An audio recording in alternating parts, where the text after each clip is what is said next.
I don't believe in gravity. I don't believe in gravity. I don't believe in gravity.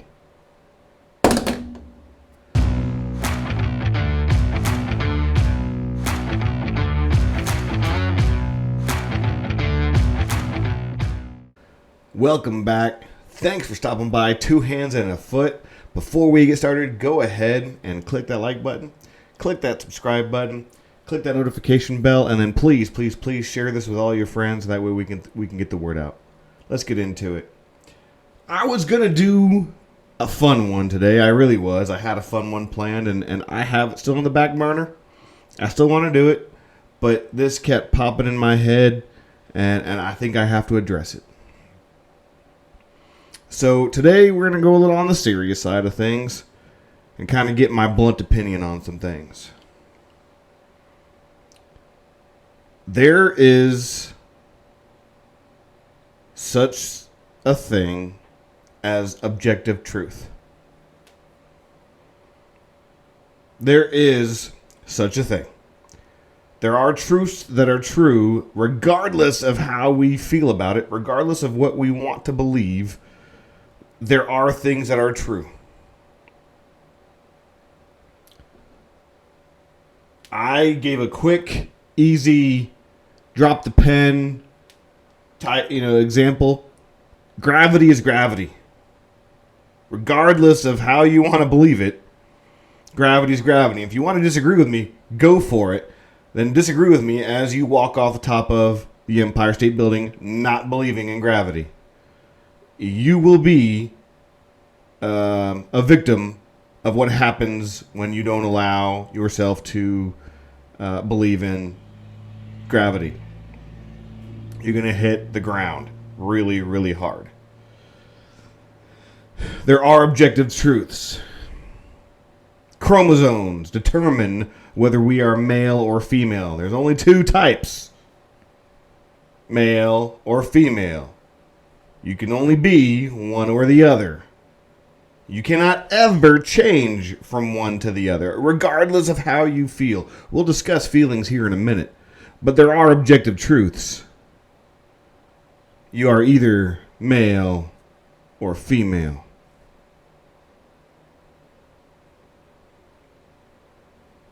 The sky is clear. Wait a minute. But the sky is blue. No, it appears blue. But the sky is actually clear. What we're seeing is the light refracting off of things that are in the sky. That's why at night we can see the stars sometimes, because we're seeing through clear. It's an objective truth.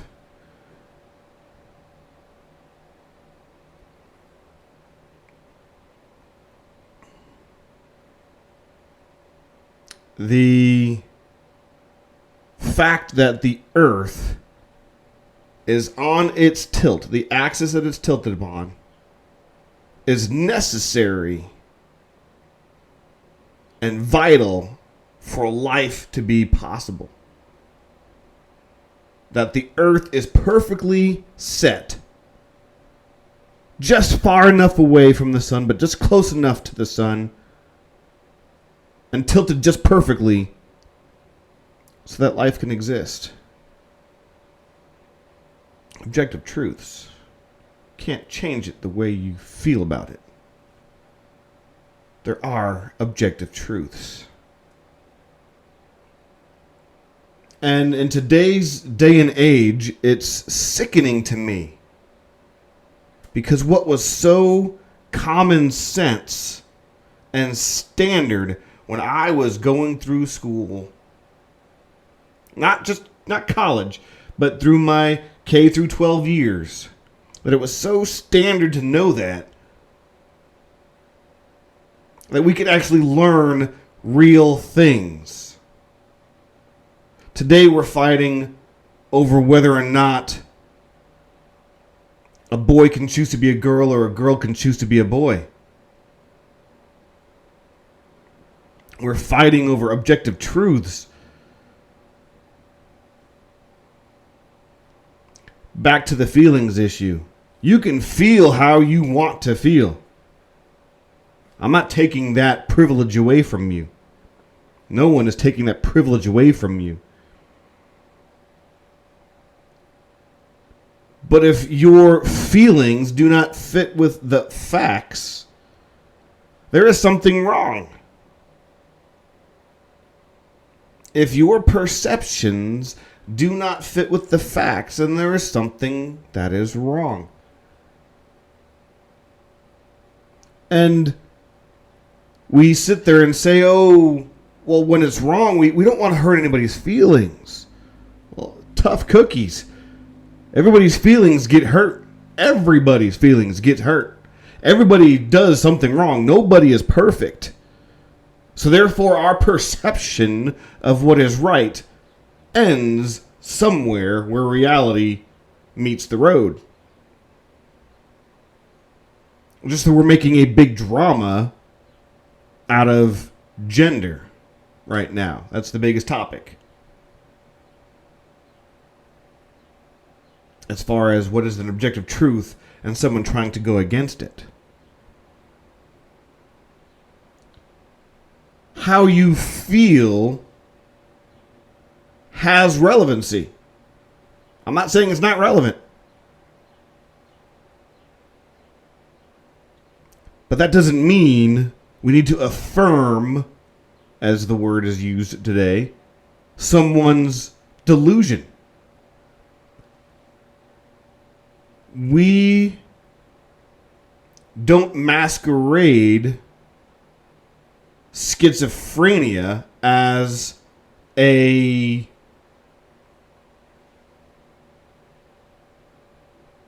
affirmed issue.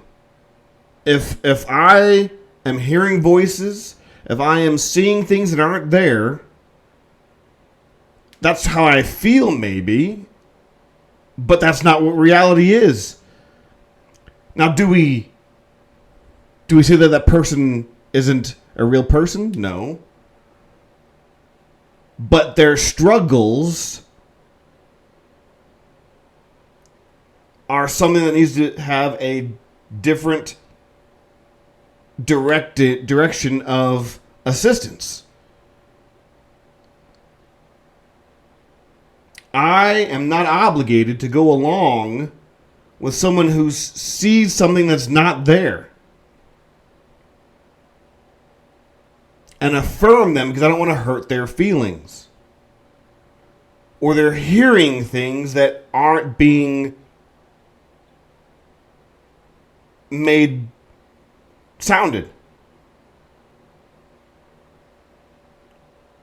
That's not what I'm supposed to do. My job is to go recognize that they have an issue and get them to proper help.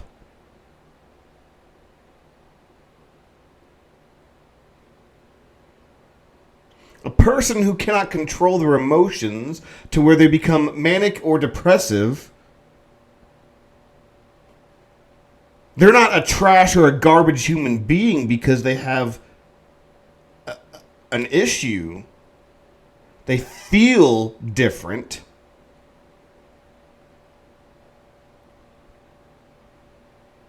My job is to help them get the proper assistance.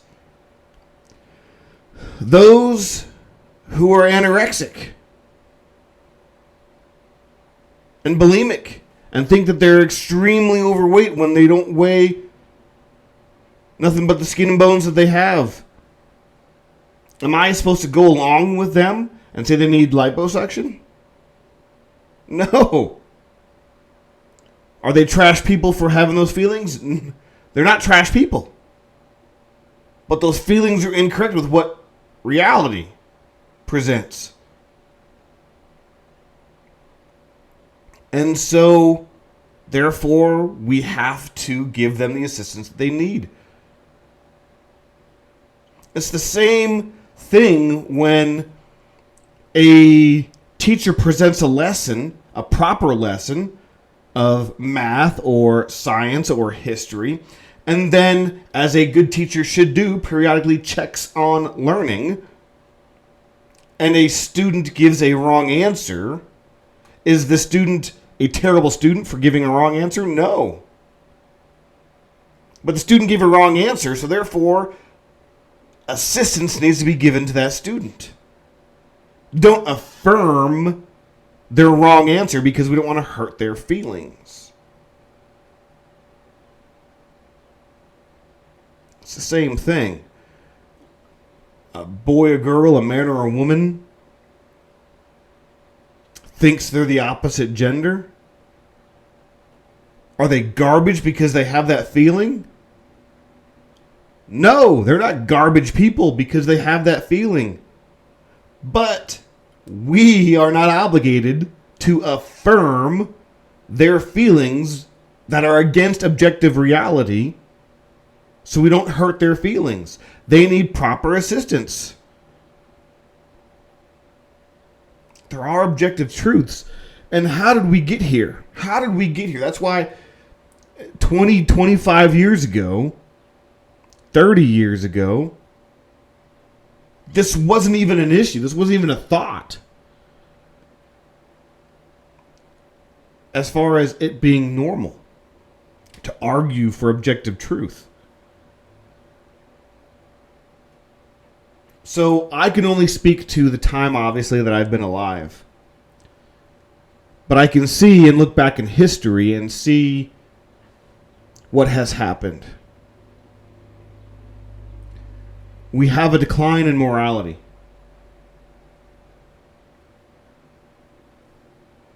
I put it that way. We have a decline in morality. Somewhere, I see in the 50s and 60s, we have a decline in morality that, to me, goes from a private thing to an all-out open debate. To where we end up having things like Roe versus Wade instituted. You know, the case being brought to the Supreme Court and the ruling that occurred. We have a decline or a breakdown of the family unit. You see, it's like a poison. Evil is. You don't do it right away. You let it seep in slowly and steadily until one day we go, what in the world happened? And that's what happens. That's what has happened. The breakdown of the family unit. When Lyndon Johnson said, hey, guess what?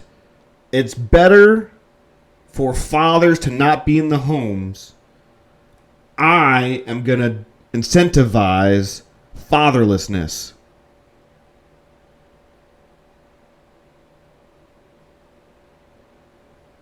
We're going to pay women to have kids outside of marriage and the breakdown of the family because we as the government will take care of them.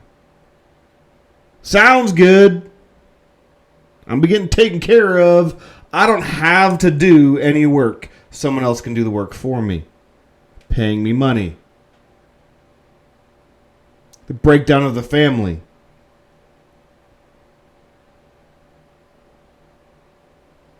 The dismantling of a family unit.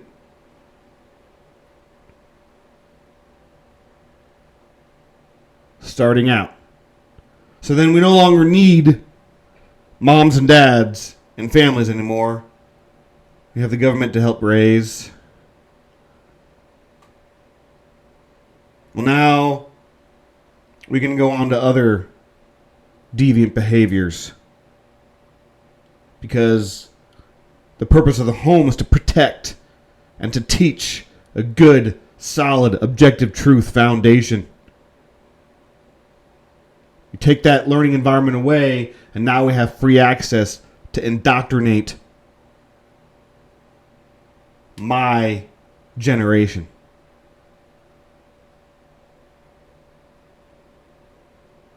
Into thinking it's okay. That deviant behavior is okay. Bit by bit. We also have what I call a tolerance of laziness and selfishness, thinking that that's okay. That the more the government takes on,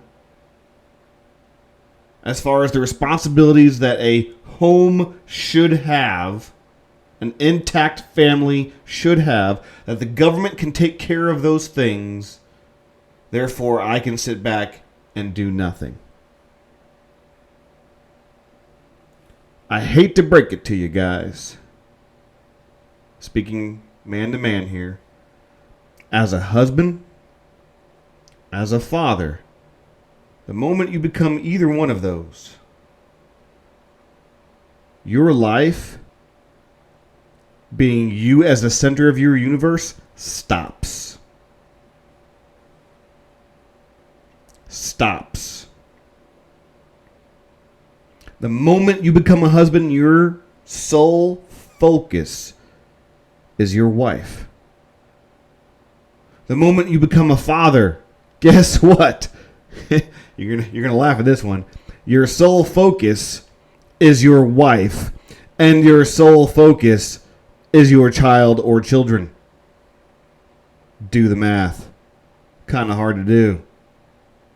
How can a sole focus be one thing and a sole focus be another?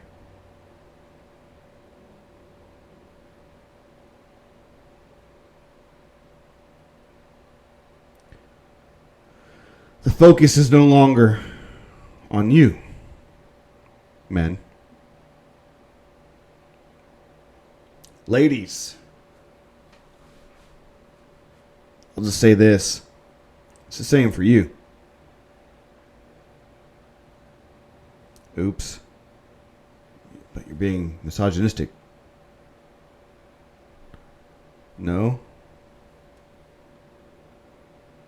No. I'm stating objective truth. But as a society, we have allowed laziness and selfishness to take over. The government can handle that. Somebody else can handle that. A phone can handle that.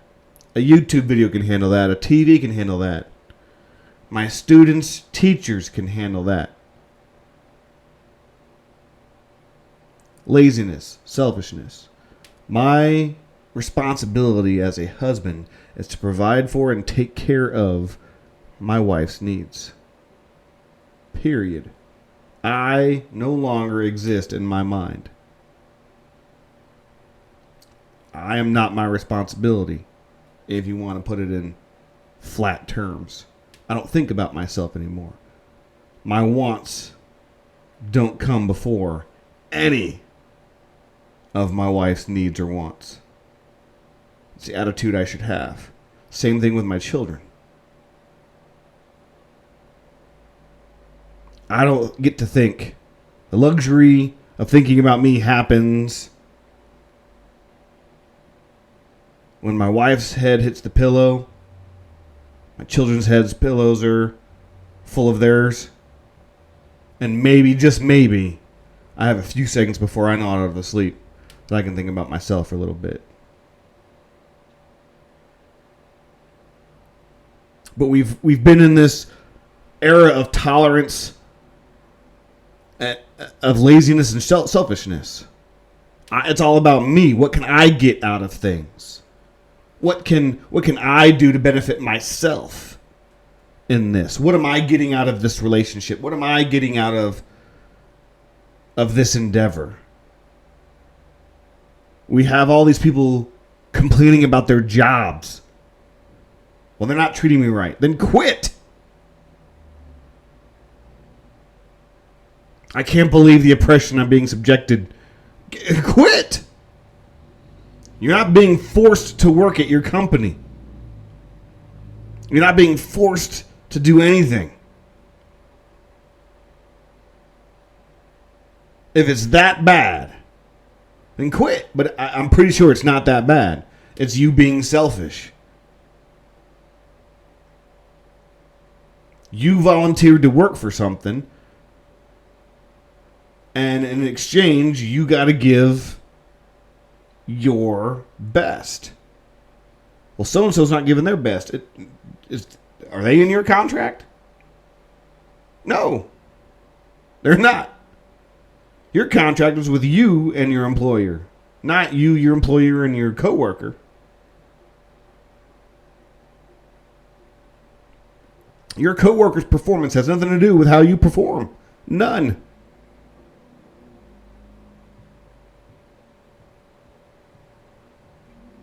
So we have excuses and stand-ins for family. We've not only allowed, you're going to hate me for this, not only allowed divorce to be normal, but we've made it popular. Because it's what I want, not what's best for what's there.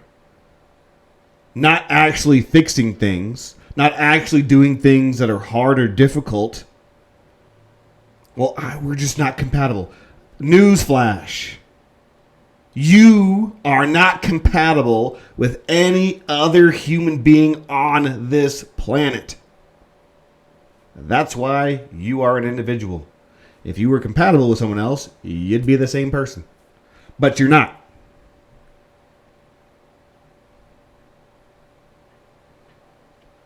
So work at your marriages and your relationships with your children and the relationships you have with your parents and your siblings and your cousins and those that are around you. Because in no universe are you compatible with anybody.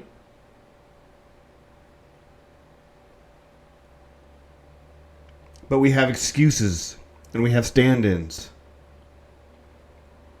The idea of I can return friends to the store, I can return relationships to the store, just like any other item. We've degraded the worth of human beings and the meaning of relationships and the truths that are objective and morals that are proper.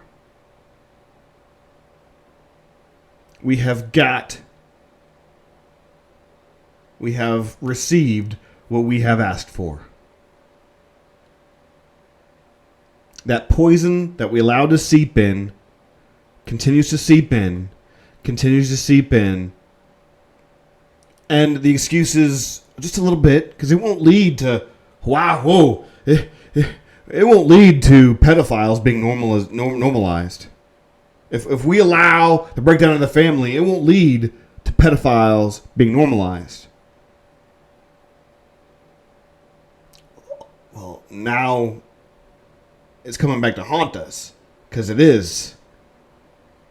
We allow the breakdown of the family, and everything that has come since then to the degradation of a family unit, a whole family unit, a husband and a wife, raising children.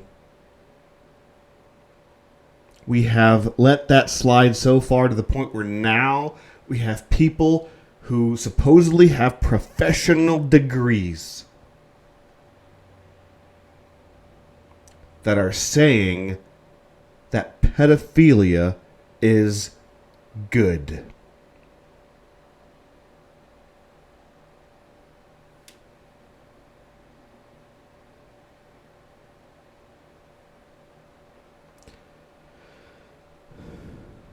We have allowed the government to do the hard work and make the rules. We've let that selfishness and laziness permeate. We don't want to do the confrontation. We don't want to do the hard work of having to come up with the rules and enforcing the rules all the time, every single day. We want what we want. We want to feel good about ourselves. We want our cake and we want to eat it too.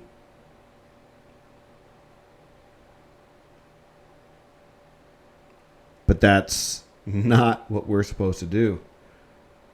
We're supposed to do the hard work.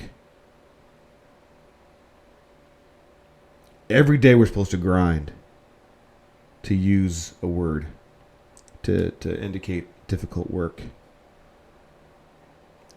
Do you have times where your family's having a great time? Sure. Do you have times where your family struggles? Yes. We are human. We are all imperfect. And you put 2, 3, 4, 5, 6, 10, 12 imperfect people in the same spot, and you're going to have confrontation.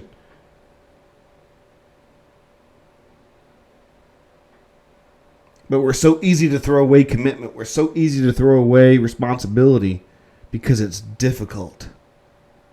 And we don't want to face our own shortcomings.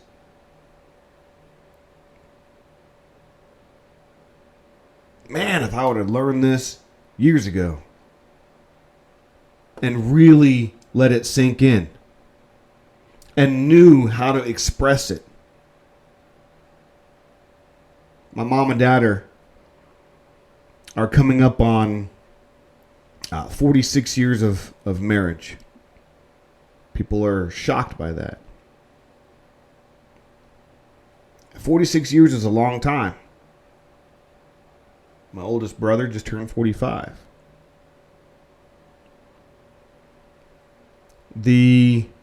But it shouldn't be a shock.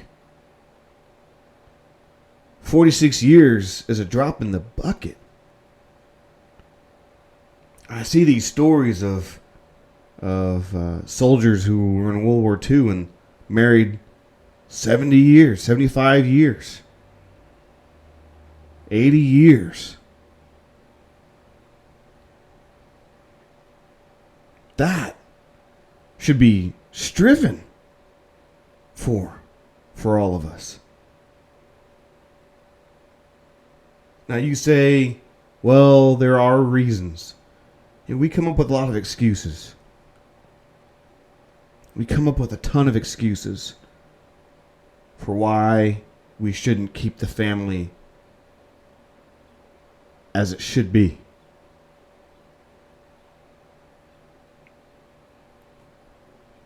And we could talk about those at a later time. I'm talking about what we're experiencing now and the decline of objective truths. We've gotten rid of objective truths. Or we've gotten good at ignoring objective truths. And unfortunately, right now where we have allowed that to occur, the people who have the means to punish and to use a judgmental and physical harm punishment on citizens are the people who think it's okay to not believe in objective truth. Unfortunately, we've allowed it to get that far.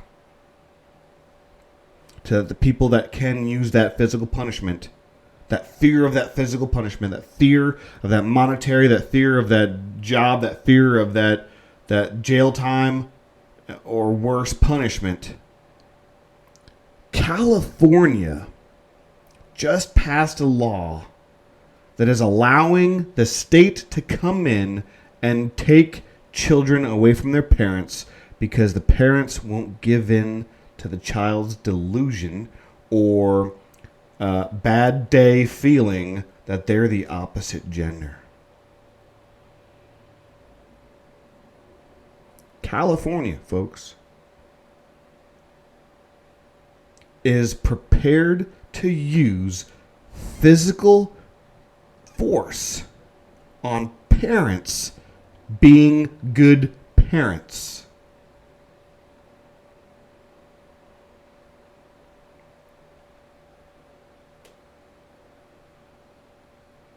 We have gotten to the point where the people who can do that are the people who believe that objective truth doesn't exist.